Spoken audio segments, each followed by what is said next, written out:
मोनद' हारिनो एसटि होनो थाखाय थिरांथा लानायखौ लानानै दुलाराय बर' फरायसा आफादा गोख्रों जादों आरो गोख्रों जानानै खौरां मेलनि गेजेरजों फोसावथाय होदों। एबसुनि गाहाय नेहाथारि खनिन्द्र बसुमतारी बिथाङा बे समाव गोख्रों फोसावथाय होदों। गाबोनो बिटिसिनि मोनबा जिल्लायाव गोख्रों भाबै बनजार रेलि हाबाफारि लागोन दुलाराय बर' फरायसा आफादा एबा ट्राइबेल माहारियारि आफादफोरा गाबोनो 4 रिंगायाव बिटिसिनि मोनबा जिल्लायाव बनजार रेलि लानो थाखाय फोसावथाय होदों। दुलाराय बर' फरायसा आफादनि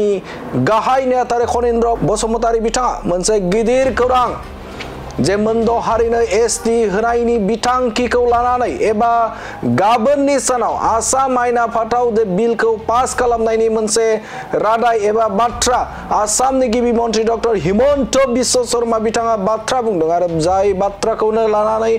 दुलाराय बर' फरायसा आफादा सहायनो हायाखै आरो जायखौ नोजोर बोनानै बे समाव मोनद' हारिनो एसटि होनो थाखाय थिरांथा लानायनि बेरेखा गोख्रों सोमावसारनो थाखाय हाबाफारि फोसावदों। एबसुआ गाबोन 4 रिंगा जानाय लोगो लोगोनो मोनसे गोख्रों सोमावसारनाय एबा रेलि हाबाफारि फोसावथाय होदों। एबसुनि गाहाय नेहाथारि खनिन्द्र बसुमतारी बिथाङा गाबोन 4 रिंगा जानाय लोगो लोगोनो बिटिसिनि गासै मोनबा जिल्लायाव बनजार रेलि हाबाफारि लानो थाखाय थिरांथा फोसावदों एबा हाबाफारि फोसावदों। एबसुआ नोंथांमोना मिथिगौ जे आसाम नाङैनो बे समाव मोनद' हारिनो एसटि होनायनि थाखाय एबा राजखान्थियारि बिथिंजों बे समाव नाजानायखौ नुनो मोनदों आरो जायखौ नोजोर बोनानै बे समाव गोख्रों बेरेखा होसेयावबो एबा मोन 14टा थाखानाय एसटिआ गोख्रों बेरेखा खालामसेयावबो बे समाव गनायाखै। आसामनि खुंथाय गोहोआव थानाय बिजेपि राजखान्थि हान्जाजों लोगोसेनो बे समाव गोख्रों सोमावसारसेयावबो बे समाव गनायनानै लायाखै आसामनि खुंथाय गोहोआव थानाय सोरखारा आरो बे समाव जे दिनै सावरायनानै गाबोनो आसाम आयेन आफादाव जे बिल पास खालामनायनि बाथ्रा एबा मोनद' हारिनो एसटि होनायनि रिकमेन्डेशनखौ हरनायनि बाथ्रा आरो जाय बाथ्राखौ दुलाराय बर' फरायसा आफादा गोरलै सहायनो हायाखै जे सिसिटवा एबा गुबुन ट्राइबेल आफादफोरा बे समाव सहायनो हायाखै आरो जायखौ नोजोर बोनानै एबसुआ मोनसे गिदिरथार एबा गोनांथार बाथ्रा फोसावथिदों जे गाबोनो 4 रिंगायाव मोनद' हारिनो एसटि होनायनि जे बेरेखायै गोख्रों भाबै सोमावसारनाय एबा बनजार रेलि हाबाफारि लानायखौ बे समाव नुनो मोनदों। गिबियावनो खुलुमनाय जासिबाय आरो दुलाराय बर' फरायसा आफादनिफ्राय बे समाव जोङो गासै रायजो राजानिसिम दिनै उदालगुरि दुलाराय बर' फरायसा आफादनि मावखुलिनिफ्राय जे जोङो खौरां मेल लेंदों आरो बे खौरां मेलनि गेजेरजों जोङो गाहाम हामलायनाय जोङो बावहरग्रोबाय आरो दिनै बे खौरां मेलावनो आंजों लोगोसे बाहागो लानो हादों दुलाराय बर' फरायसा आफादनि सोलोंथाइ नेहाथारि सोमावसार बसुमतारी, हारिमु नेहाथारि मानगोनां ससियेल इस्लारि आरो उदालगुरि जिल्ला दुलाराय बर' फरायसा आफादनिनो मानगोनां आफादगिरि कर्नेलियास दैमारि आरो दुलाराय बर' फरायसा आफादनिनो नेहाथारि बिरखां नार्जारि आरो गुबुन जे जोंनि एबसुनि बिथांमोना बाहागो लानो हादों आरो दिनै जोङो गिबियावनो खौरांगिरि नोंथांमोननिसिमबो जोङो गाहाम हामलायनाय आरो जोङो गिबियावनो जोङो साबायखरखौ बावग्रोदों। गुबैयै जोङो दिनै हरखाबै उदालगुरि जिल्ला दुलाराय बर' फरायसा आफादनि बे मावखुलिनिफ्राय जोङो दिनैनि बे खौरां मेलखौ बिनि थाखायनो लेंदों जे दिनै जोङो नुबाय थादों आरो जों नोजोरबो होबाय थादों जे थाखानाय एसटिनि खहा खालामनानै आसाम सरकारा मोनद' हारिनो एसटि होनो लाहार फाहार जे खालामनाय जेनाखि मोनसे प्रक्रिया बेखौ बिथांमोना ट्राइबेल अर्गेनाइजेसनफोरा बा जों दुलाराय बर' फरायसा आफादा बा सिसिटुआया बा गुबुन माने ट्राइबेल अर्गेनाइजेसनफ्रा होबथासेयावबो दिनै आसाम सरकारा बेखौ माने बन्द' खालामाखै। बिथांमोननि जेनोखि मोनसे इनिसियेटिभ बेखौ बिथांमोना कन्टिनिउ दिनै लाखिबाय थादों। बिनिनो फोथायजाथाव सुलुंनिफ्राय जों मिथिनो मोनदों जे दिनै मोनाबिलियाव दायो मोनाबिलियाव माने आसाम मन्त्रि आफादनि केबिनेट मेलनि गेजेरजों मरान मथक आरो बोखावजायै गवालपारा जिल्लानि राजबंशीफोरखौ थाखानाय एसटिनि केटेगरियावनो एसटि खालामनानै थांखि लागोन आरो बेखौ गाबोन एसेम्बलि सेसनाव टेबोल खालामनायजों लोगोसे बेखौ गनायथि लानानै बिथांमोना भारत सरकारनिसिम दैथायहरनायनि मोनसे लाहार फाहार बिथांमोना दिनै खालामबाय थादों। गमामायैनो आसाम सरकारा बे थांखिखौ एसेम्बलियाव गनायथि लानानै भारत सरकारनिसिम दैथायहरनायनि उनाव होबथानांगौआ जोंनि थाखाय गोब्राब जानानै फैगोन। दा बे बाथ्राखौहाय जोङो दिनै दुलाराय बर' फरायसा आफादा मिथिखांनायनि उनाव जोङो दिनै थानो हायाखै। सिगाङावबो जोङो गुबुन गुबुन हाबाफारि जोङो लाबोदों। आरोबाव जोङो दिनै माने मोनदांदों जे आनडिभाइडेड माने जेखिनि मोनसे गवालपारा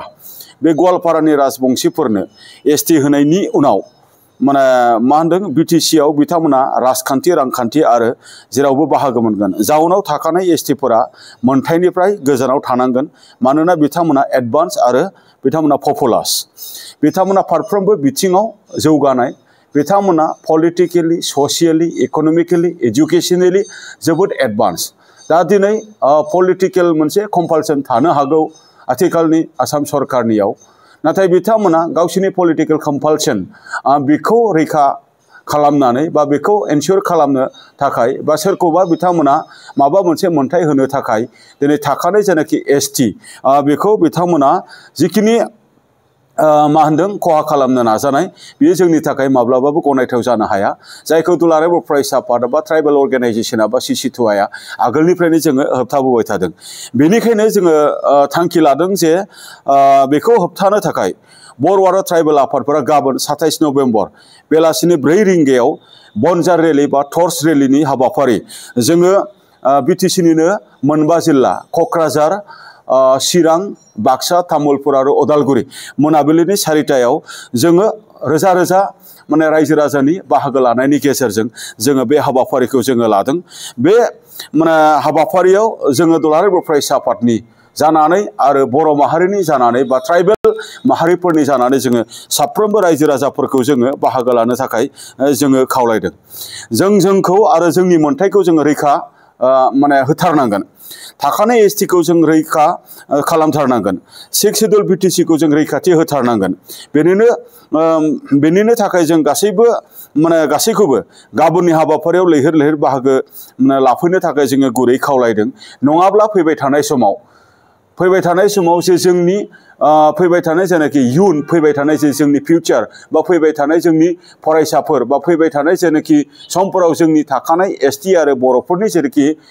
पलिटिकेलि मोनसे मोन्थाय, रांखान्थियारि जिखिनि मोनसे जौगानायनि बाथ्रा, सोलोंथाइ जौगानायनि जिखिनि बाथ्रा बा गुबुन गुबुन बिथिंनि जेनाखि जोंनि सेफगार्डनि बाथ्रा बियो माने गैया जालांगोन। बेनि थाखायनो जोंनि रैखाथिखौ जों होनांगौनि थाखाय जोङो बे मोनसे सोमावसारनायनि हाबाफारिखौ जोङो फोसावनो गोनां जादों।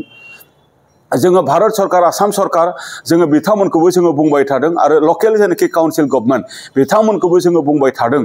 जे जों थाखानाय एसटिखौ खहा खालामनानै जेन बिथांमोना जेनाखि एडभान्स बा पपुलास माखासे कमिउनिटि बिथांमोनखौ एसटि होनाया जोंनि थाखाय खैफोद गोनां आरो बिथांमोना जोंखौ खैफोदाव माने खोख्लैनानै जोंखौ बिपदआव जोंखौ दोननानै दिनै गुबुनखौ रैखा खालामनो नागिरनाय आरो गुबुननि सेफगार्ड आरो डेभेलपमेन्टनि बाथ्रा साननाया दिनै माब्लाबाबो बियो जाथावना नङा। बेनि थाखायनो जों दुलाराय बर' फरायसा आफादा बा ट्राइबेल अर्गेनाइजेसन बा CC2Iआ बा ट्राइबेल संघआ जों बर' माहारि हिसाबैबो जों आसाम सरकारखौ जोङो खावलायदों आरो आसाम सरकारनि खाथियाव जोङो दाबि दैखांदों। आसाम सरकारा जेनाखि थांखि लानो थांबाय थादों बेखौ बिथांमोना थाबैनो रिथिं खालामफिननांगौ आरो थाबैनो बिथांमोना जे केबिनेटआव बिथांमोना थांखि लानानै बेखौ एसेम्बलियाव टेबोल खालामनो नागिरदों आरो एसेम्बलियाव टेबोल खालामखांनायनि उनाव बेखौ माने भारत सरकारनिसिम बिथांमोना दैथायहरनो नागिरदों। बेखौ बिथांमोना उइथड्र खालामनानै लानांगौ आरो बेखौ बिथांमोना रिथिं खालामनानै बिथांमोना बै जायफोर माने कमिउनिटिफोरा दिनै एसटी जेनाखि मोनसे बिथांमोना मर्यादा मोननो थाखाय दाबि खालामबाय थादों बिथांमोनखौ